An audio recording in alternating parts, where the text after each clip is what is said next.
Hi, in this short video I want to reveal important chess tactical concept that 99% of chess players misses out. Stay with me just few minutes and you will become better at chess. You will be better in recognizing chess tactical patterns, and that's very important for your chess development as the player. My name is Pavel Martinov and welcome you to my YouTube channel, and let's start right now.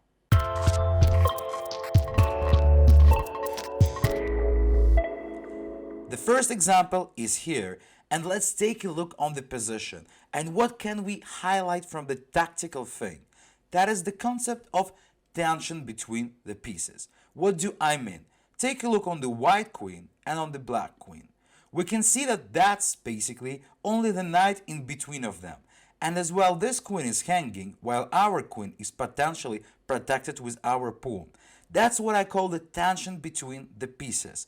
When like this knight could disappear and one queen can take another one. This tension between different pieces on the diagonal, on the file and so on is a real tactical signal that something could happen very quickly, and you need to be good at recognizing this. Remember, that's a simple concept but really very helpful. You don't need to have tension, right, if your pieces are hanging. That's true. And use the tension between the pieces if the pieces of opponents are hanging. So what's going on right now? I can remove my knight to the f6, which basically the best move in this position. Why it's winning so?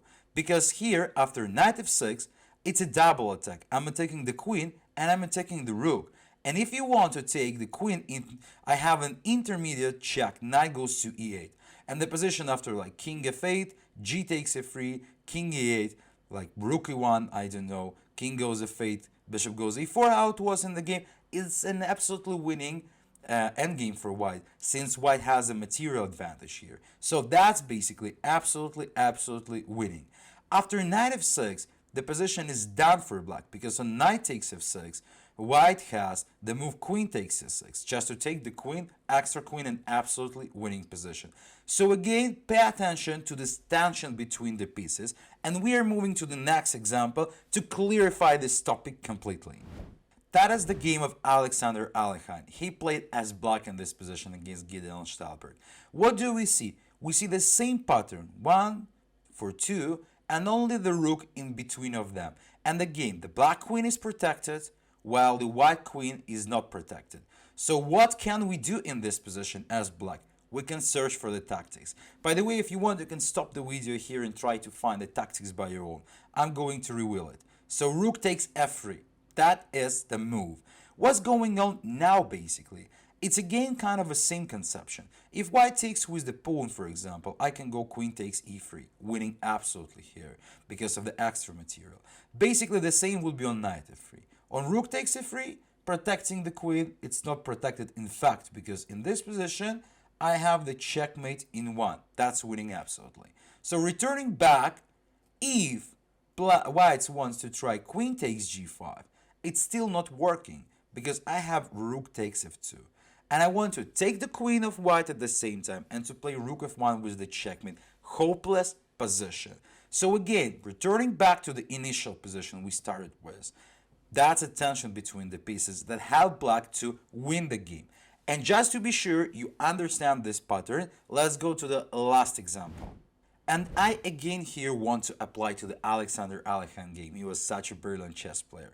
Here he played as white against Farney, and how to play in this position. He decided to move queen g4, a very nice approach because he basically wants to do the castle long and he attacks the pawn on g7.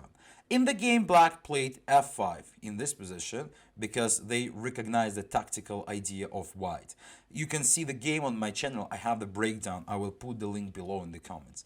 But what to do if black goes with the g6?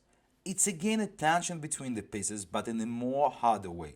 We have the bishop and we have the queen on the same diagonal, and only the pawn on e6 in between of them. So again, we need to let this pawn disappear from our way, and that's why knight takes d5 is winning.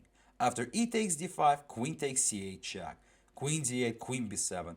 White's having extra material, rook is attacked, pawn on d5 is attacked. Absolutely winning position for white. You may say it's a simple tactics, but a lot of players really still skip this in the games.